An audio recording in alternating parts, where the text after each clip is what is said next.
Hai Sobat Kredibel, perkenalin aku Ari. Skenario untuk tugas berikutnya yakni adanya pengadaan jasa konsultasi perorangan untuk penyusunan modul gizi ibu hamil. Di sini terdapat penyesuaian oleh panitia. Kita bisa lihat di notes bahwa memang ada perubahan yang sebelumnya ini terkait pencegahan pembuatan video kreatif pencegahan stunting bagi ibu hamil. Di sini disesuaikan oleh panitia menjadi penyusunan modul gizi ibu hamil. Kemudian di mana ketentuannya sebagai berikut, teman-teman bisa lihat di skenario berikut. Pertama, hasil pekerjaan konsultan perorangan akan digunakan sebagai bahan penyuluhan pada kegiatan penyuluhan pencegahan stunting pada ibu hamil di minggu kedua bulan Mei tahun 2024. Kemudian, output yang dibutuhkan dari konsultan perorangan berupa penyusunan modul penyuluhan pencegahan stunting pada ibu hamil, pemberian ASI eksklusif pada bayi hingga usia 6 bulan, pemantauan perkembangan anak dan juga membawa anak ke posyandu secara berkala, kemudian mengkonsumsi secara rutin tablet tambah darah, serta memberikan MPASI yang bergizi dan kaya protein hewani untuk bayi yang berusia di atas 6 bulan.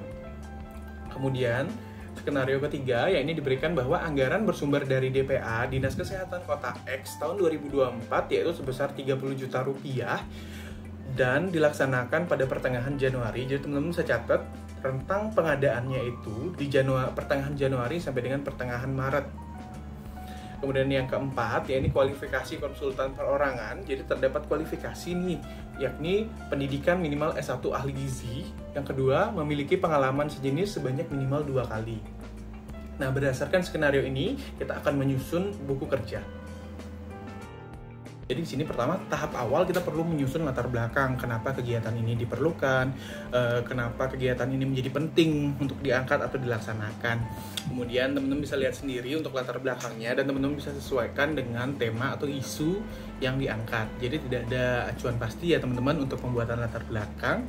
Kemudian untuk tujuan, teman-teman juga dapat lihat tujuan kegiatan pembuatan modul ini untuk menjadi acuan ataupun pedoman bagi ibu hamil untuk dapat memenuhi gizinya. Tujuan jangka panjangnya kegiatan ini dapat menurunkan tingkat kurang gizi ibu hamil di kota X dan juga meningkatkan kesehatan dan taraf hidup bagi anak dan juga ibu hamil khususnya di kota X. Kemudian berikutnya, teman-teman juga harus membuat ruang lingkup atau batasan-batasan sesuai dengan namanya kerangka acuan kerja menjadi batasan-batasan dalam pengadaan tersebut, di mana ruang lingkupnya yakni pertama, prode penyusunan modul pemberian ASI eksklusif pada bayi hingga usia 6 bulan, teman-teman. Kemudian penyusunan modul terkait pemantauan perkembangan anak dan membawa ke posyandu secara berkala. Kemudian ketiga, yakni penyusunan modul terkait konsumsi secara rutin tablet tambah darah serta pemberian MPASI yang bergizi dan kaya protein hewani untuk bayi yang berusia di atas 6 bulan.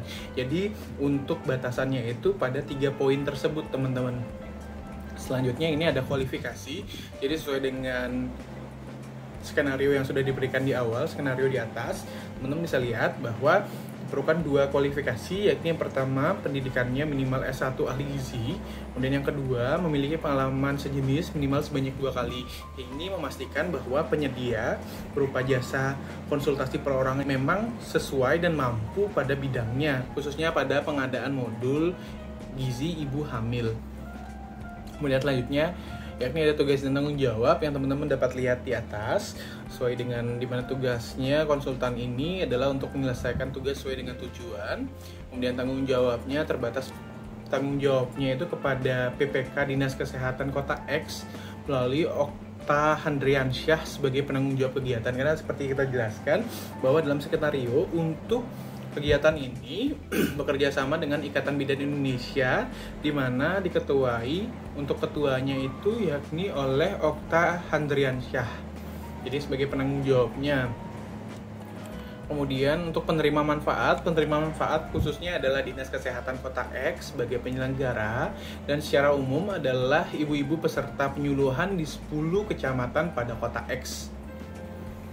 Kemudian output pada kegiatan yang dihasilkan oleh konsultan ini yakni harus teradanya bentuk modul gizi ibu hamil dan laporan akhir pelaksanaan pembuatan modul gizi ibu hamil. Kemudian waktu yang diperlukan, waktu pelaksanaan kegiatan ini adalah selama 2 bulan.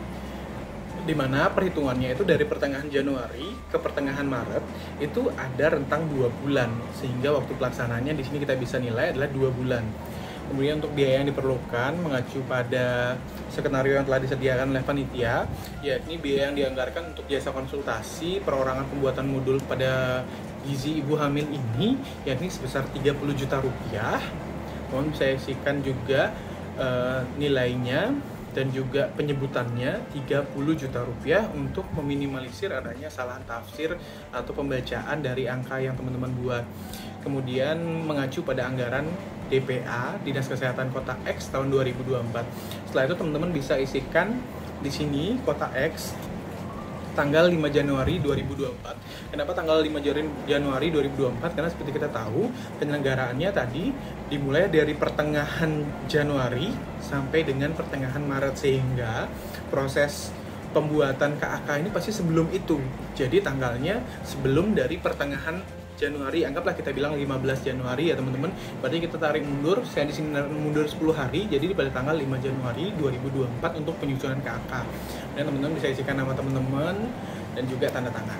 Oke, mungkin itu aja dari saya terkait dengan tugas kali ini terkait penyusunan KAK untuk jasa konsultasi perorangan dalam penyusunan modul gizi ibu hamil. Terima kasih.